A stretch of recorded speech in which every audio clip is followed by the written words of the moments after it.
sucesso do plano em termos de estabilização de preços, né, tem uma série de impactos, inclusive na atração do interesse pela economia, né? Novos alunos ingressaram nos cursos de economia, e era um momento anterior ao plano bastante crítico, né? Tu bem mencionou que tinham as armas de preços, que a gente chama, né? E um funcionário no supermercado fazia exclusivamente, trocava as etiquetas dos preços a todo momento. Yeah. Então, o plano ele foi super bem sucedido em termos de estabilização de preços, né? Tanto que nós temos aí 30 anos sem troca de moeda, né? Uma moeda estável, né? Sim, olha, mas era uma novidade, porque o Brasil teve outros planos econômicos, né? Frustrados, inclusive, né? Inclusive congelamento de dinheiro que tinha nas contas bancárias. Como o Brasil teve numa sequência aí de uns 50 anos uma série de dificuldades, né? Que quebrou muita gente, tem gente que inclusive se matou porque o dinheiro que tinha na conta no outro dia não tinha mais dinheiro.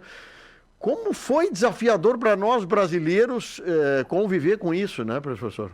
Exato. E o que tem que sempre ficar em mente é que uma crise econômica, né, causa um estresse profundo nas famílias, né?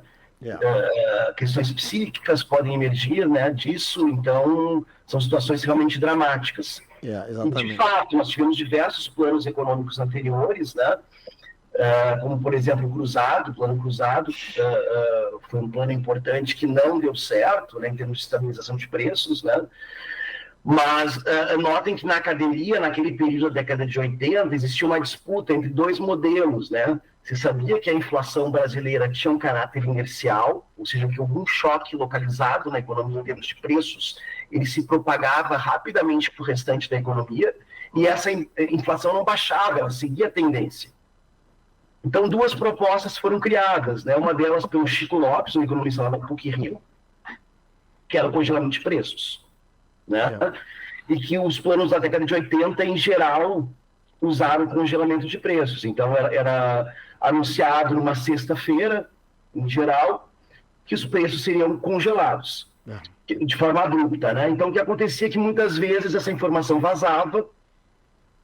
Anteriormente, algumas pessoas sabiam, reajustavam o preço anteriormente ao congelamento, e isso gerava um descasamento dos preços relativos. Tá? O que acontecia? Depois que com o congelamento a inflação caía de forma abrupta, bastante rápida, mas depois, quando se retirava o congelamento, havia a reposição dos preços relativos e a inflação voltava.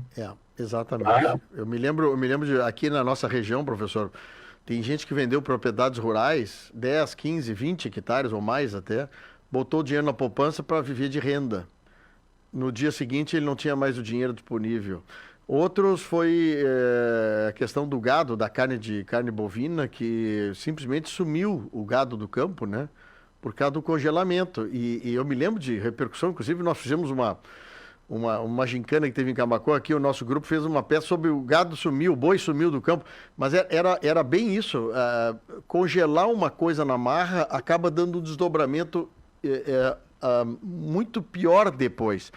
Mas eu queria que o senhor trouxesse para nós, professor, assim, 30 anos do Plano Real, tem legados ou um legado que possa se dizer que isso deu certo e que se conseguiu, pelo menos até agora, uma estabilidade, claro, não estou dizendo com inflação, mas uma estabilidade mais natural das coisas acontecerem no Brasil, hein? Sim, eu diria que sim, né? A década de 80 foi um período bastante difícil de instabilidade, né? Se chama economia, inclusive, de década perdida, né? E o início do 90 é um período que daria para se caracterizar como uma hiperinflação, tá? Uma inflação muito alta, só não gerava o colapso da economia que nós tínhamos uma indexação, né, da economia. Então, as pessoas conseguiam, no dia a dia, usando o sistema bancário, se proteger, né? Mas, realmente, as pessoas mais pobres que não usavam o sistema bancário sofriam muito, né? Foi uma coisa... Então, sim, a estabilidade, né, e ter essa moeda, tem uma inflação muito elevada, né, é um legado importante, né? Mas, assim, cabe frisar, tá, que há um condicionante importante, tá, do sucesso do plano. Na década de 80, nós não tínhamos liquidez internacional, não tinha capital internacional entrando. Tinha uma situação totalmente oposta. Os Estados Unidos tinham aumentado a taxa de juros no início da década de 80 para preservar o valor do dólar. Tá? Isso fazia com que todos os países que tomaram empréstimos à taxa de juros tiveram uma dívida muito maior, uma dívida externa, né? Então eles tinham que pagar essa dívida externa. E isso forçava que eles tivessem saldos fiscais positivos. Né? Então é uma situação muito dramática na década de 80, uma situação externa muito ruim. Na década de 90, com o Plano Real, se tinha reservas cambiais, se tinha um mercado internacional aberto. Sim. Tá? Então, e daí foi escolhida, né? Então eu falei um pouquinho da questão do congelamento de preços, a proposta que fazia competição com essa proposta de congelamento de preços era uma proposta de uma reforma monetária, introdução de uma nova moeda, daí a gente lembra, ali em 94, né, que tinha o convívio de duas moedas, a URV, que tinha reajuste a todo momento, e o real, que ia perdendo valor. E daí tinha o dia D, né, 1º de julho, que entraria o real. Daí a URV se transformaria no real, e ela entrou com uma paridade de 1 por 1 no dólar, né? Então uma moeda bastante valorizada, né? E aí com desdobramentos posteriores, né? Mas sim, a gente vê que esse contexto, muito mais do que as pessoas, tá? Que foram importantes, né? A gente não tira o mérito dos criadores do plano, né? Mas esse contexto internacional foi crucial. Se não tivesse esse contexto, o plano não seria bem sucedido. Professor, você que vive diariamente esse assunto da economia, para nós era interessante tentar entender o seguinte: o que aconteceu lá naquela época e o que acontece nos dias de hoje, tá?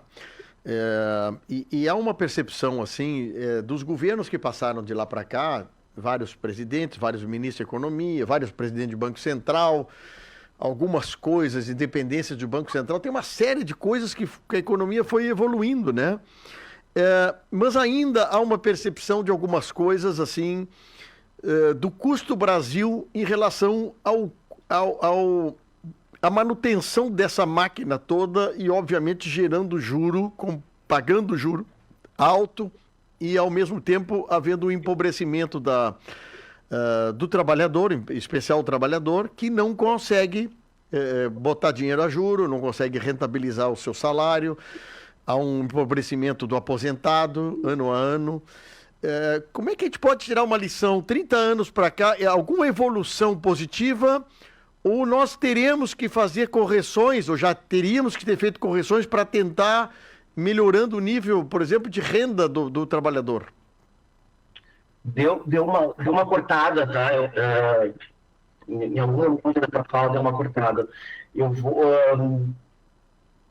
certo, porque, na verdade é um link entre o período atual e o período lá do real, né? Sim, nesses 30 anos, essa evolução que houve, ou desevolução, o que nós acertamos de lá para cá, que a economia permanece interessante, e que tipo de movimento tem que ser feito para corrigir algumas coisas?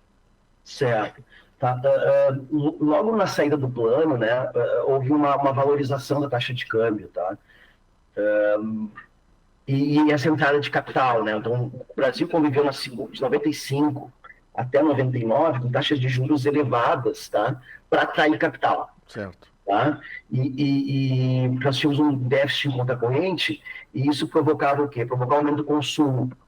Basicamente, a gente estava se endividando externamente para aumentar o consumo. Quando esse capital entrava no Brasil, ou seja, entra dólares, o Banco Central recebe esses dólares de forma bem crua e simples, né? Recebe esses dólares e emite reais. Tá? Isso gerar um aumento da quantidade de moeda na economia. E com isso, aumenta a quantidade de moeda e isso provoca pressões inflacionárias. Tá? O que o Banco Central fez para que isso não acontecesse? Ao mesmo tempo que ele despejava moeda na economia, ele emitia títulos públicos para as pessoas comprarem esses títulos. Então, houve um aumento da dívida pública nesse período. Tá? Ela quase dobrou, 94 a 98. Tá? Então, isso foi um problema. Além disso, tá? Em 99 muda o sistema, entra o sistema de metas de inflação, com todas as questões que tu mencionou no Banco Central Independente, entra o Arminio Fraga, que é um operador aí do mercado financeiro internacional, né? E essa lógica de aumento da questão dos presidentes dos bancos centrais, a maioria no Brasil serem operadores do mercado financeiro, isso gera um pouco de desconforto para muitos economistas, tá? Por quê? Porque eles acabam, de certa forma, tendo um pé no mercado financeiro e uma ótica de enxergar a economia viesada para esse setor. Pois é. Tá? Contrário dos Estados Unidos, por exemplo, que tem presidentes do Fed, do Banco Central Americano, que vêm da academia. Eles saem da academia, vão para o Banco Central e depois voltam para a academia. Entendi. Tá? Então tem algum problema aí político nisso, tá? Pois é, e foi criada essa autonomia do Banco Central, só para atualizar esse assunto, que muitos acharam importante, mas tu falasse o seguinte, quem opera hoje o Banco Central, amanhã estará no mercado financeiro. Exato. Então, aí vem o atual presidente da República, o presidente Lula, briga com o atual presidente do Banco Central porque ele quer alterar coisas que o Banco Central, como autônomo, não altera. Só que vai oferecer, nos próximos meses, um operador de mercado para assumir o Banco Central. Quer dizer... Isso, há uma pressão, né? Há uma pressão do sistema financeiro tentando conduzir o presidente aí a designar o presidente do Banco Central alinhado aos interesses do mercado financeiro. Pois é, não deve ser fácil isso, né? Exatamente. O que acontece? Então, o Plano Real operou com uma taxa de juros muito alta para defender a moeda por muito tempo, e isso, obviamente, beneficiou o sistema financeiro. Tá? Então, houve também uma abertura muito forte da economia. Tá? Diversos segmentos da indústria, principalmente, sentiu bastante a entrada de produtos chineses, né? Sim. E isso colocava em xeque os setores que eles não podiam aumentar os preços, porque tinham as importações baratas vindo, né?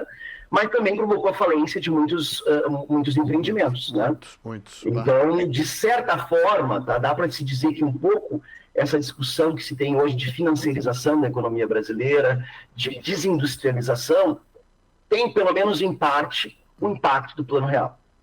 Interessante isso, está dizendo. Eu vivi um pouquinho dessa história. Eu estou vendo assim grandes indústrias definharem em função da entrada do mercado, principalmente chinês, né?